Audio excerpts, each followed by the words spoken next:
भैरवपुर की जादुई रात और चालाक चोर। गांव का नाम था भैरवपुर।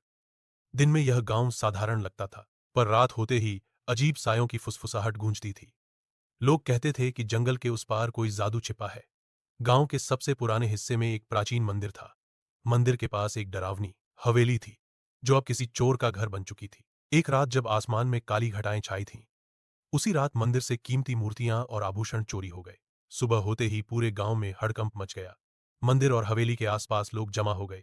कोई कह रहा था, ये तो भूतों का काम है, तो कोई फुसफुसाया, किसी ने रात में चमकती परछाई देखी थी। गांव के बुजुर्गों ने तय किया कि वे मिलकर चोर को ढूंढेंगे। मशालें जलाकर वे जंगल की ओर निकले, जहां रहस्यमयी आवाजें आती थीं। मगर जब वे वहां पहुंचे तो बस ठंडी हवा और टूटी डालियां थीं। चोर का कोई निशान नहीं। उसी पल पेड़ों के बीच एक हल्की चमक दिखाई दी, जैसे किसी ने जादू का पर्दा गिरा दिया हो। गांव वाले जंगल में इधर उधर टटोलने लगे। किसी ने झाड़ियों में चमकदार पंख पाया, जैसे किसी परियों के पंख का टुकड़ा हो। थोड़ी दूर एक अजीब निशान मिट्टी में उभरा था, आधा इंसान का, आधा किसी जानवर का। गांव के लोग डर गए। उन्होंने तय किया कि रात को कोई घर से बाहर नहीं निकलेगा।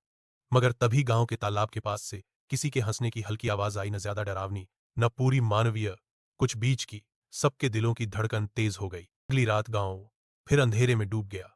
लोग अपने घरों में दुबके हुए थे, पर चोर तो मानो डर से खेल रहा था। तालाब के पास वही अजीब हंसी फिर गूंजी, और इस बार मंदिर के अंदर से सोने की मूर्ति और आभूषण गायब हो गए।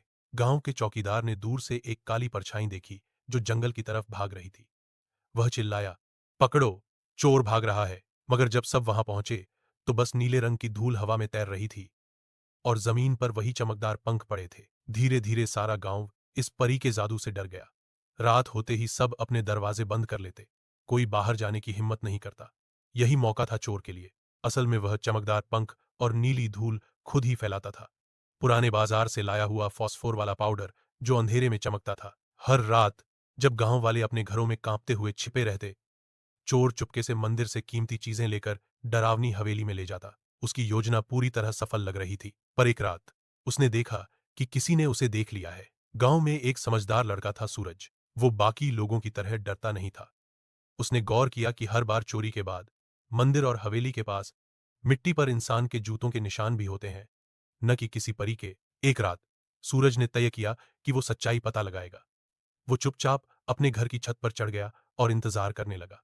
रात के ठीक 12 बजे उसने देखा, वही चमकदार परछाई मंदिर से बाहर निकलकर डरावनी हवेली की तरफ जा रही थी। सूरज ने हिम्मत जुटाई और उसके पीछे चल पड़ा। सूरज धीरे धीरे जंगल में उस परछाई के पीछे चलता रहा। उसे लगा, बस थोड़ा और आगे बढ़ेगा तो चोर को पकड़ लेगा। लेकिन चोर चालाक था।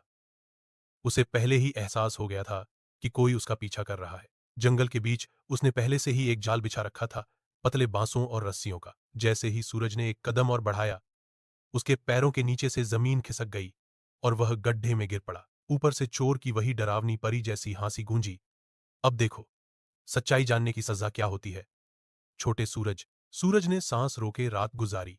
ठंड और डर के बीच उसने चुपके से रात बिताई, और सुबह की पहली किरण के साथ वह बाहर चढ़ निकला। घर पहुंचते ही उसने अपने दो बहादुर दोस्तों रीना और मोहन को सारी बात बताई। वे भी एक्शन के लिए तैयार हो गए। तीनों ने मिलकर चोर के शौक का फायदा उठाने की चाल चली। उन्होंने बाजार के कुछ पुराने झुमके और चमकदार खनकियां एक टोकरी में रखीं और मंदिर के पास छुपी जगह पर रख दी, जैसे कोई आसान शिकार हो। पेड़ों के पीछे गांव वाले छिप गए और रीना ने चुपके से रस्सियों और जाल को छुपा रखा था। जैसे ही चोर ने अपनी परी वाली चाल दिखाते हुए टोकरी उठाने की कोशिश की, मोहन ने संकेत दिया और जाल गिर पड़ा। चोर कुछ ही पलों में फंस गया।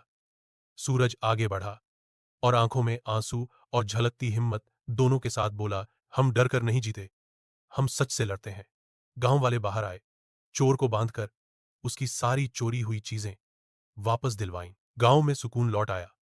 लोग अब समझ चुके थे कि डर के पर्दे के पीछे कोई जादू नहीं, सिर्फ एक चालाक चोर था। सिख, सच्चाई और हिम्मत के आगे डर और चालाकी कभी टिक नहीं पाती।